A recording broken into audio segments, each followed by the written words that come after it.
E vamos ao giro de notícias. Hoje é segunda-feira, dia 10 de fevereiro. Trump muda nome do Golfo do México para Golfo da América. A medida determina a alteração na nomenclatura em todos os mapas do governo, mas outros países não são obrigados a seguir a determinação. O documento foi assinado a bordo do Air Force One, o avião da presidência dos Estados Unidos, enquanto a aeronave sobrevoava o Golfo a caminho de Nova Orleans para o Super Bowl. A intenção de trocar o nome já havia sido anunciada pelo republicano antes mesmo da posse no mês passado. Aliás, Donald Trump se tornou o primeiro presidente em exercício dos Estados Unidos a comparecer pessoalmente ao Super Bowl, a final da Liga Profissional de Futebol Americano. O político assistiu ao jogo entre Kansas City e Philadelphia Eagles no domingo. O primeiro-ministro de Israel, Benjamin Netanyahu, elogia o plano de Trump para Gaza. Disse que a ideia dos Estados Unidos assumirem o controle da faixa de Gaza e forçarem o deslocamento dos palestinos é revolucionário e criativo. O primeiro-ministro também afirmou que a visita aos Estados Unidos foi um ponto de virada histórico para Israel. Segundo Benjamin Netanyahu, ambos os países concordam com a eliminação do Hamas, a devolução de todos os reféns do grupo e o impedimento de que o Irã obtenha armas nucleares. Netanyahu disse que as conversas que teve durante o encontro em Washington com o presidente dos Estados Unidos geram conquistas tremendas que podem garantir a segurança de Israel durante gerações. Durante o encontro, Donald Trump anunciou que os Estados Unidos vão assumir o controle da faixa de Gaza. E sobre o reassentamento dos palestinos, Trump disse a jornalistas que eles podem ser enviados para países do Oriente Médio como Jordânia e Egito. Os dois países, no entanto, já se manifestaram contrários à ideia, o que ainda é um impasse. Agora, tudo indica que esse processo de reassentamento também pode ser conduzido por Israel. Netanyahu afirmou que fará esse trabalho. Trump deve anunciar tarifa de 25% sobre o aço e alumínio. O Brasil, que tinha ficado fora do tarifaço de Trump até aqui, pode agora sofrer com essa tarifação. O Brasil é um dos maiores fornecedores de aço e alumínio para os Estados Unidos. Cerca de 25% do aço e 50% do alumínio usados nos Estados Unidos são importados, inclusive do Brasil. Em 2024, o Brasil foi o segundo maior fornecedor de aço para os Estados Unidos em volume, segundo dados do Departamento de Comércio americano, atrás apenas do Canadá. Em 2023, os Estados Unidos compraram 18% de todas as exportações brasileiras de ferro fundido, ferro ou aço, segundo o governo brasileiro. Por agora, o governo brasileiro não deve responder de imediato às medidas de Trump com reciprocidade. O governo disse que não iria se manifestar até a medida ser anunciada, o que deve acontecer hoje. O dólar hoje está cotado a R$ 5,79. O dólar valorizou e os rendimentos do Tesouro dos Estados Unidos subiram.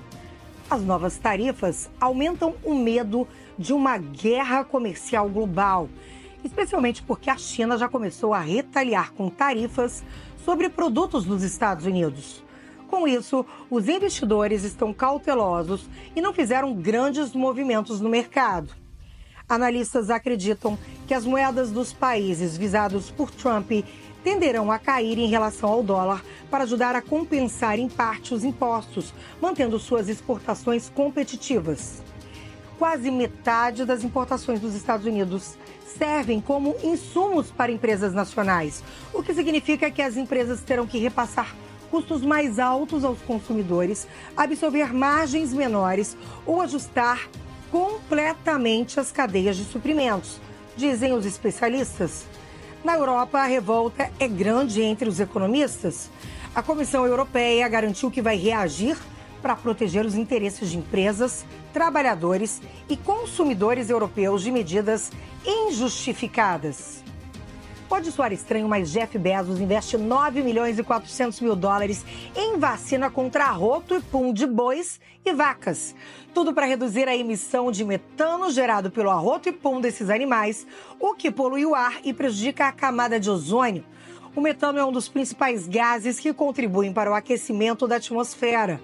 Nos bois, ele é produzido durante a digestão. De acordo com o Programa das Nações Unidas para o Meio Ambiente, o metano proveniente do esterco e da digestão dos bois representa quase 1/3 das emissões globais desse poluente. A ideia é que a substância induza a produção de anticorpos que impeçam a ação de bactérias que geram o metano, um dos gases que contribuem para o aumento da temperatura global. A pesquisa está sendo liderada por pesquisadores do Reino Unido e de inovação da Nova Zelândia. Segundo pesquisas, reduzir as emissões de metano em 45% nesta década poderia resultar em um efeito de resfriamento de aproximadamente 0,3 graus Celsius até 2040. Lula perderia para Bolsonaro hoje? O senador Ciro Nogueira garante que sim, Lula perderia. O senador disse acreditar que o ex-presidente pode reverter a inelegibilidade e concorrer em 2026. O senador Ciro Nogueira é presidente nacional dos progressistas e afirmou que o presidente Luiz Inácio Lula da Silva perderia as eleições contra o ex-presidente Jair Bolsonaro caso o pleito fosse realizado hoje.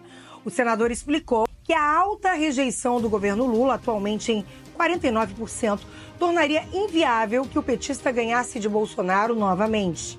O senador, que é ex-chefe da Casa Civil de Bolsonaro, declarou que no atual momento político, Lula não tentaria a reeleição, porque não mancharia sua história com uma derrota no seu último mandato.